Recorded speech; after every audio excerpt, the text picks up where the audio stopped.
the off-duty officers came in and were excited to be a part of this process. The stores that we shut there were like, absolutely, you could shoot here, and I would bring up, keeping their logos and things in frame when we can, but they were just fun that they found it fun that we were shooting film. When you reach out for locations in LA, I mean, sure, you can shoot here, it's $50K for the day. And that doesn't include their person on their staff that you have to pay. That doesn't include the amount of LAPD off-duty officers that you have to pay. They all have minimums before they can come to set. So yeah, that can turn into a nightmare. And it's not just narrative storytelling. I mean, I can't remember Rob Lowe's video, or the game show that he just hosted. It was cheaper for them to hire LA crowd members and entire staff and fly them. I forget where they shot. I want to say Romania, if I'm not mistaken. But it was supposed to be a game show in LA, and it was cheaper for them.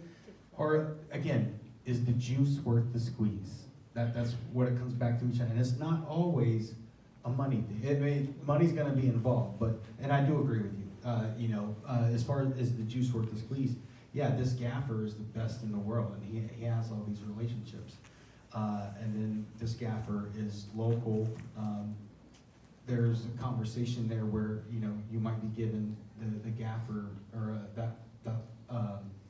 that gaffer with a bigger name the job because you want the higher quality thing. But then you're still partnering with the local. So I mean, each step of the way, is the juice worth the squeeze conversation, but not just for money, but also hiring, for casting, for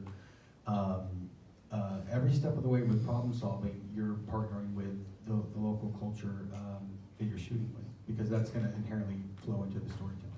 Let's take another question. And yeah, what's the question? How you guys doing? I'm Tony Bracy from Brace Yourself Films. We just screened, yay! Over at the other location. But I have a question for you guys. As a producer and a company owner, investors don't give us money to have a great experience. They give us money to make money. And so once we've created the product that speaks to the audience, which is us, and those who we want to reach, what has been your experience in selling a film that may not be mainstream? My film is a YA film, it's an LGBTQ film. It is a wonderful masterpiece that I shot literally within 12 miles of this area. When you were saying earlier about, that's 4 different film commissions, 4 different city councils that I had to deal with, And they all 4 want their money. different permitting, 4 different police departments. And so you talk about trying to make a film that's locally generated, that's beautiful. And you have to deal with all these different elements. Okay, great, because we're artists. Our job is to not judge our work, but put it out there and let them be the judge. Our job is to do the work. But once the work is done, what has been your experience in selling the work when it may not be mainstream? Why don't you take that? Number one, you may consider yourself an artist, but you do have to remember that you are in the entertainment business. Oh, of course. This is a business, and so many people who are filmmakers, forget about that. So from day one, or actually from day negative 501, you need to be planning out for that release. You need to be planning for that distribution. You need to be building that fan base. That comes way before you even start production. That doesn't come after you're done and then you think, oh, now I have to look at film festivals, or now I have to look at who I'm gonna reach, or now, it needs to come before. Having said that, if you are at that point, then you just have to you have to get going as soon as possible. But nowadays you create this entire ecosystem. You are able to now have, it's building an entire world around what your film is about and who your film is about.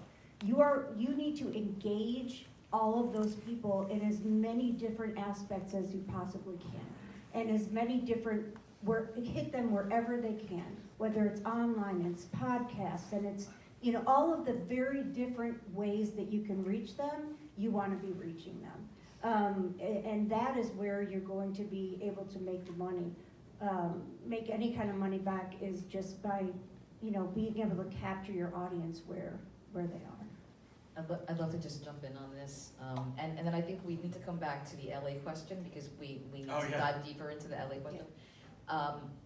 But in terms of, I really want to echo what Sarah's saying, and perhaps with a few more specifics. It isn't enough only to do the creative. And this is, and we literally, Sarah and I, and Dawn, who's in the audience, we were literally having this conversation maybe 5 minutes before this panel began. And, you know, sadly, artists, I mean, for myself, I went to, I studied at the Fashion Institute of Technology in New York, where, you know, I grew up drawing, painting, and writing. I've been an artist my entire life.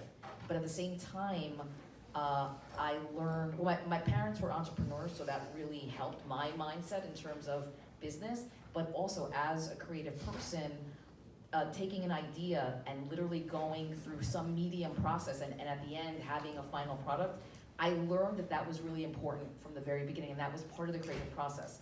And there's such a disconnect, sadly, because creative people are not taught the business the business skills, how business works, and in entertainment, as Sarah was saying before, entertainment industry, the emphasis is on business, because if the business is not successful, you cannot continue creating your art. So that was something that I learned very, very, very early on, and it isn't enough only to create it. You have to plan your marketing, you have to plan your distribution. While you're creating, through that process, partner with the right people. Get them involved super early on, you know, perhaps producers that have great relationships with distributors. All of this has to happen simultaneously, so that, because you find yourself where most creative people find themselves, they create this beautiful piece of art, this beautiful film, and now they don't know what to do with it. And now you're so behind because you didn't do that work to begin with. And this is why your teams, your collaborators are critically important, leveraging everyone's different skill sets and everyone's different sensibilities, so that ultimately when you have your film, and if you are, if your film is being really very well received in festivals and winning awards and gaining gaining buzz, you can literally leverage that now with various different kinds of distributors. There have never been more opportunities for distribution than there are now. But most creative people don't even know that, or even how to set that up. But you do need to echo what Sarah was saying, you need to build a community for yourself as a creative person and for your projects. Like, this is everyone's responsibility now. Like, you know, what it means to be a successful artist and filmmaker, you have to have all of those caps on. You don't have to be expert in the marketing and building community and distribution and all the various different areas, but you need to have collaborators on your team that are going to help you get there. Because, you know, again, this distribution question, and distribution is a disaster at this point also. It's never been worse. And I will point specifically to the Sundance Film Festival, where literally there were 3 films that were sold at Sundance this year, and they were all horror films.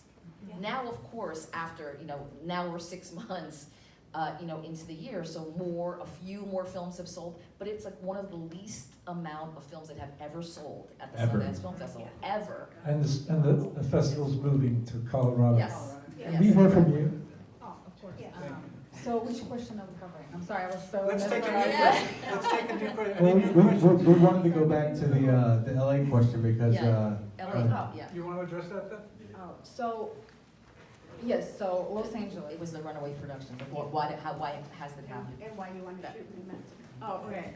Well, first of all, it's saturated and it's costly, and like I mentioned, I'm coming in as an actor, so this is all new to me. Most of the things are really new to me. I had to learn, and I learned early on that it's really expensive, and I just, no matter how much money you can fundraise, I believe you can, find a better way to spend the money so reflected on the screen rather than in other ways.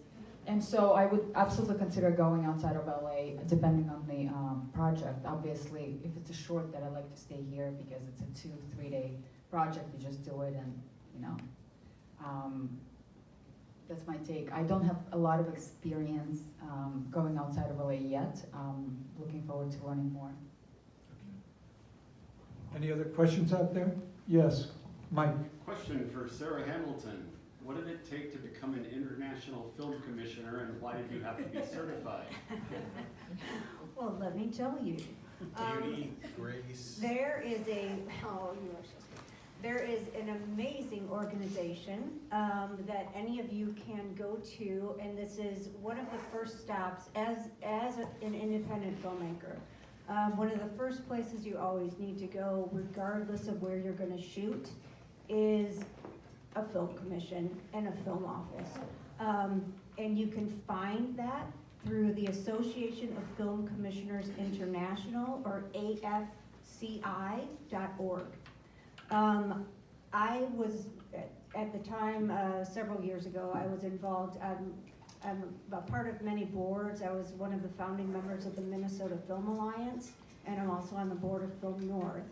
And because I was dealing with a lot of the legislature and helping to develop the state's first tax credit incentive for productions, I thought it would be good for me to also take all the courses and the coursework in order to become a fully certified film commissioner. So it is a series and a whole curriculum and series of courses that you have to go through, pass, test. You have to pay for the entire certification program, and then you have to go to a big event where you have to be certified. So it's kind of like the Pope. No, I'm just kidding. It's not the Pope. But these are, if anybody here does not know about film commissions or film offices, it's free. Every place, anytime you can go to a film office, they are your true problem solvers. This is your concierge for anything, any film resource. They will, especially in locations, that aren't LA, they will bend over backward for you.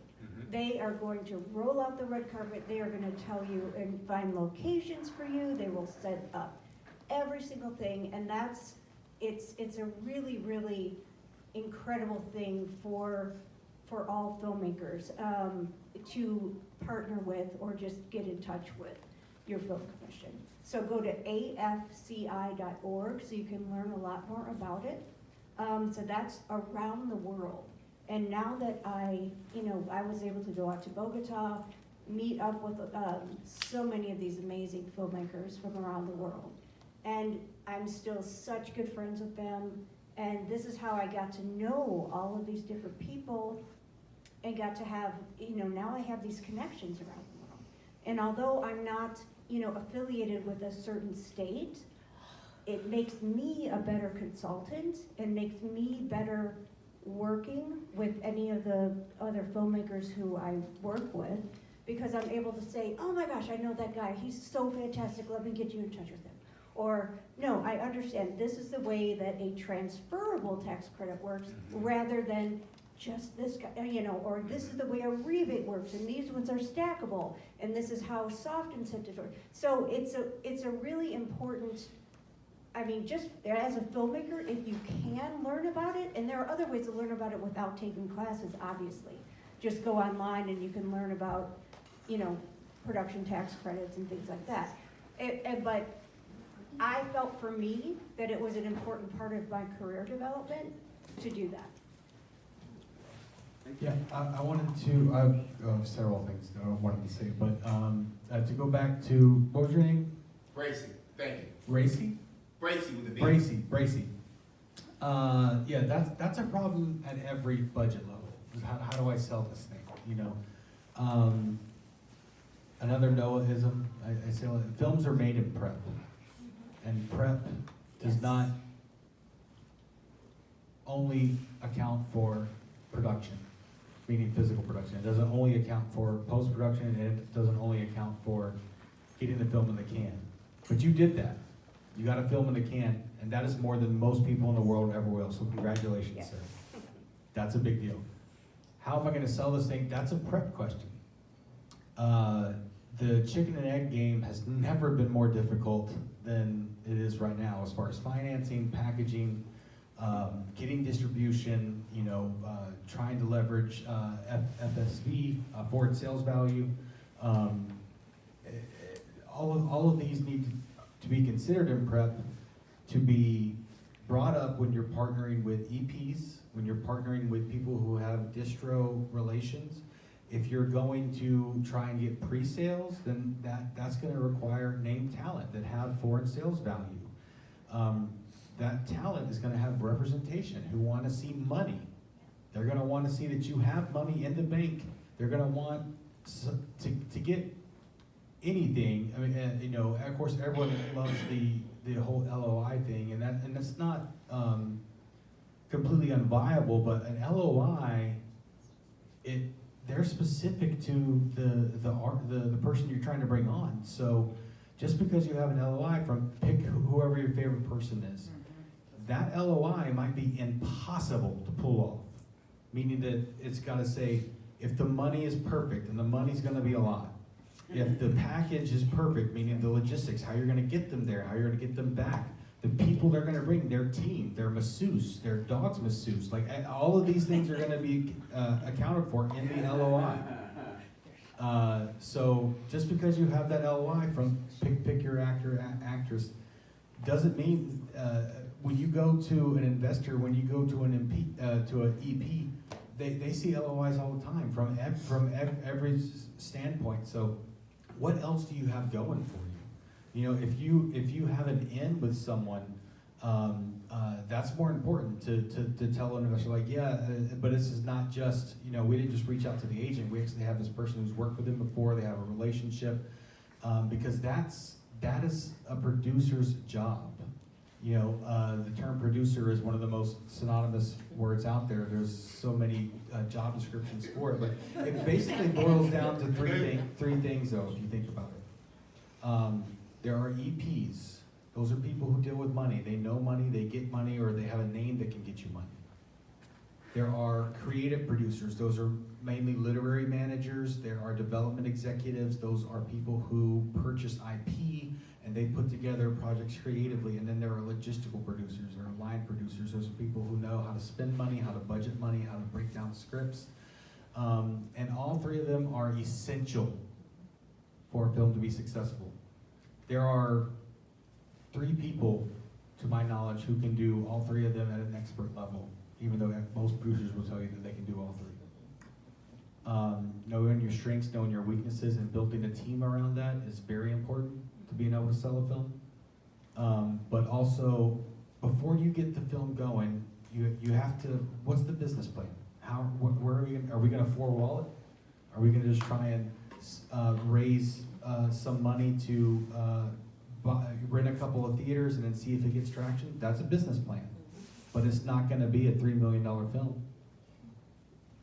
If you are gonna do a self-distribution platform of some kind, you're gonna wanna reach out to that platform and find out what that is in advance, because oftentimes there's upfront cost with that you gotta factor into the business plan, into the budget. If you're waiting on tax incentives to come through, if you're gonna shoot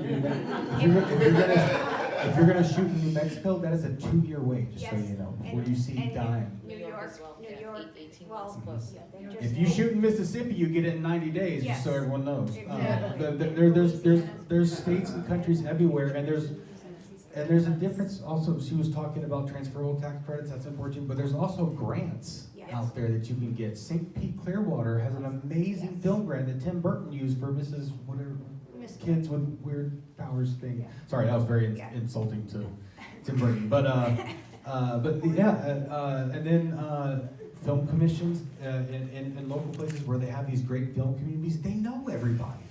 They will be the ones to get you your department, not just your the staffing and things of that nature, but also culture and tourism initiatives. They have marketing money. They have money. Well, They used to, I mean, I don't know. But if your film puts together a great package for bringing tourism to St. Pete, wherever it is, you can talk, there are social impact, there are initiatives out there that if your subject matter deals with mental health, LGBTQ plus stories, there's groups out there that have marketing budgets that you can reach out to partner with, sometimes for fiscal sponsorship, sometimes they have money they can give you. Again, that's all a producer's job. There are an incountable amount of ways to put together a film, to put it into a can, but they're all made in prep. And Great. prep, I want to clarify a question real quick. Thank you all for your feedback, because I've experienced all of that. I've sold films, and my nonprofit that makes films, of course, the grants and all that, stuff like that, it's an amazing way to get money, I'm telling you. I'm looking for a little encouragement, or maybe a story, where you've checked all the boxes, and I know the boxes to check. I have films that I've sold that are playing in universities, that play in colleges, and all that good stuff. But I have this film where I think it's amazing, but we're not getting the traction that we should get. And maybe it takes time, but have you personally had an experience with a film that you thought was like, oh, this is not gonna make it, and then boom, it pops? I'm looking for some encouragement in that aspect, like, hang in there, it's gonna happen, Listen, because hang in you've done there, all it's those gonna different happen, things. because you've Yeah. done all the right stuff. Honestly. That's a good producer. Listen, honestly though, it's timing. And sometimes you just may be a little off with the timing, but I tell you what, you keep getting it out there, you keep talking to people at festivals, you keep doing whatever you can do to make sure the right people get that. One of the best things as a social impact producer as well, is working with groups. So if the film is dealing with LGBTQ groups, you work with them. They have amazing people. Yeah, who this is they our can- first one in that Yeah, genre, exactly. so I'm unfamiliar. Right, personally. so But, that's the reason, they have amazing. I want to do the best I can for Exactly. the artist, and so, 'cause like, as a producer, I think my job is to be the air in the tire. Exactly, You so know, work with You don't think those. about the air in the tire until it runs flat. Yeah. Then everybody's got a problem. But as long as you're doing your job and everything's moving smoothly, I'm that producer. I And got make you. sure we keep it happening. Yeah. Then at the end of the day, it's like, okay, no, I'm inexperienced in this genre of subject matter to be able to sell it. But that's why you you partner with the people who are experienced. That's the coolest thing, and they are going to help you. They are gonna want, if this is a great film, they are gonna want to showcase this. There are specific festivals for LGBTQ films. There are specific groups who will want to take this and be like, this is amazing, we want to share this with our communities. So there will be, you just have to seek those out. Go on Film Freeway, actually, you can even filter all the different ones, but also just look, in terms of social impact. You can just go through, and like you said, with colleges and universities, I work with an amazing group called Entertainment to Affect Change. And that's one of the things we do, is we work with colleges and universities around the world to bring screenings of amazing films that can spark conversations. Crossroads Entertainment does the same thing. So there are so many great ways that we can all be sharing different messages, especially for films that do have important messages. Yeah, definitely target LGBTQ film. Have you ever had a festivals film first. that just popped all of a sudden? Yeah, it will. All right, hang on, let me interject a little story here that probably all of you know. When Slumdog Millionaire Oh, yes. was made, you can verify this online, it's a true Yes. story. So I think Danny Boyle was the director, made the film, and I think Warner Brothers was they funded it. And Dev Patel was not a movie star yet, I think he was on a TV show. So the movie's finished. This is not a script or an idea or a treatment. The movie is finished, the movie we've all seen. And Warner Brothers, the executive watched it, and they didn't like it. And they weren't gonna release it. And of course, that didn't make the director, Danny Boyle, very happy. So he runs around LA, he raises the money, and he buys the movie off them for what he made the movie for. And then he finds a smaller distributor, and I remember seeing it at the Lemley going, wow, this movie's great. You know, and it gets word of mouth, and blah, blah, blah. And then it wins Best Picture, and then it goes on to make a fortune. So, like William Goldman says, you know, rule number one, nobody knows nothing. Yeah. You know, you just gotta sort of hang in there. By the way, an old story is It's a Wonderful Life.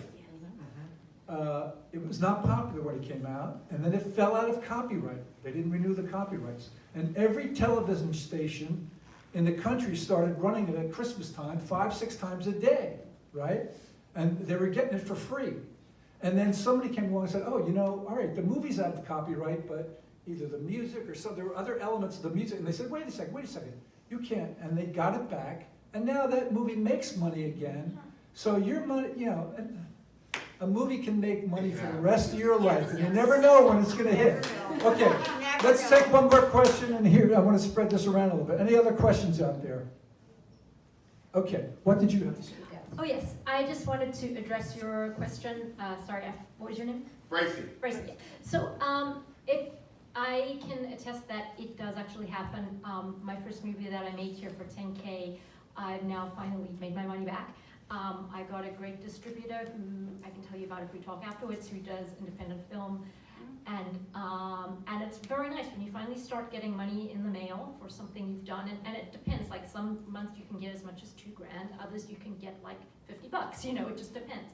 The other movie that I made for 30K, we have, someone actually showed me the other day, it just totally made my week, life, and year. We were ranked one of the top indies on Amazon. And that one, I made my first $100 back just the other day. So the distributors were paid, the distributors got the first 7K, and then I got my first check the other day. So it does happen, but as they were saying, you know, you like it, you know, you can keep, it takes time, but yeah, so just hang in there. I just wanted to add one more thing. Yeah, for sure. Just one more thing, because I think, you know, it definitely applies to everyone, is that it's your responsibility also to get your film in front of the right people. Mhm. The people that actually, the film will connect with, you know, a producer, a distributor, potential partners, gatekeepers, people that actually could do something with that film. And this is a responsibility of the producer. So one of the things that you absolutely can do, you can hold private screenings, invite people, and just even look in your network who has relationships with who you want to get there. I always say that we're always 1 to 2 degrees away from the people that we want to get to. We literally are that close, but we don't necessarily realize that. But once you dig into your contacts and just, you know, first of all, you need to make a list of all the people that you think are right for your film. Everybody needs to do this from the beginning, and then go into your contacts, reach into your contacts, and see how close in your own network you are to any of these people, and begin to target them to get them to an event where you're screening your film. Even if you're not in a festival, you need to do it on your own. You need to get your film in front of the right people that can add value to your film. Okay, I think we only have like 5 or 10 minutes left, so let's go down the line, starting down there, and let's all keep it to 1 minute. Your final words of inspiration and advice to all the filmmakers out there, and start right there. Go ahead. Just 1 one minute. thing, as they were saying, I think partnership is important. Okay, 2 is better than 1. Okay? Sometimes 3 is better than 2. So get the right people involved, business and creative. You need that partnership.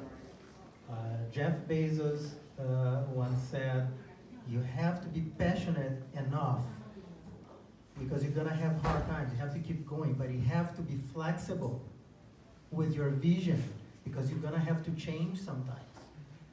Or as Bruce Lee said, be like water. Good. 1 minute, everybody.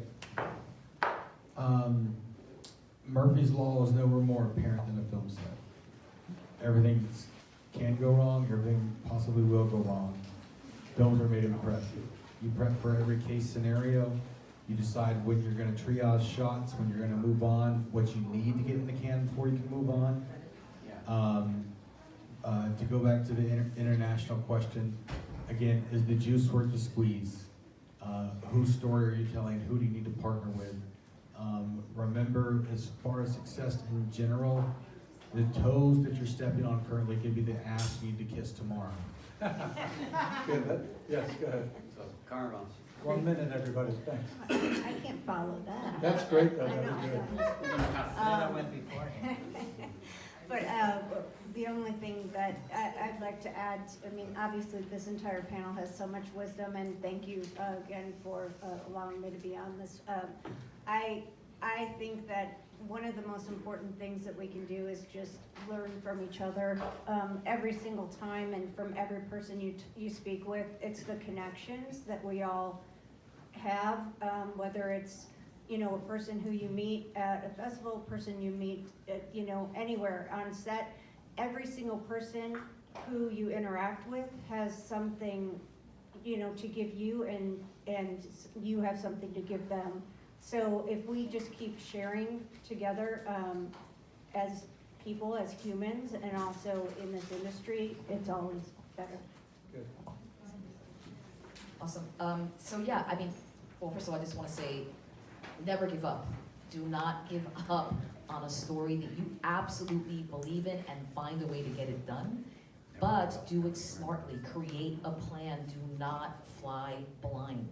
You have to be super smart about what you're doing. Align with the right people. And this is the thing. When you are working on a project that speaks to every sensibility of your being, and you know that will find an audience, as soon as you start talking about that project, as soon as you start, whether you're sharing the script or different aspects of it, other people, it speaks to them, it awakens them, and they start either giving you advice, or they want to come on your project, or they know someone, they start making referrals of who can help you. So you have to be so committed to a project, because it takes years, you guys. So whatever it is that you're choosing, make sure that it's worth that investment of time and passion and money, all of those things. Start building your team, and just never give up. Just fight all the way. 1 minute, everybody. Okay, thank you so much for having me today. I think I learned so much today from the business side, coming from mostly the creative part of this industry. And just to continue on never give up. If there are, you know, any of your actors or anybody else wanting to also produce, direct, or write, if you feel called to do something, to write that story, just go for it and do it. And there's so much to learn. I'm learning every day, just so much to learn. So information isn't a problem, but that dedication to the story and making it better and pushing it forward, that's what counts. At the end of the day, you show up for you and for the world. Yeah, thanks very much for having me. What I would share is never give up again, but also I think if you want to get a story made, make sure the script is perfect, and make sure you have a fantastic team who are positive. Positivity is the most important thing with the film. And my advice is, don't waste time getting into big movie stars, because that chicken and egg situation is impossible. So unless someone comes to you with $1 million or odd dollars, work out how you can make it for a decent budget where you can make it look good and get it made. And then, as you were saying, work out how you're going to sell it in pre-production. I'm going to end with a quote from Yogi Berra, who was a famous New York catcher and manager. And the quote is, "When you get to the fork in the road, take it." Okay, thank you, panel. Thank you very, very much. That was good. Awesome. We're going to sit here. We're going to get pictures. So everybody.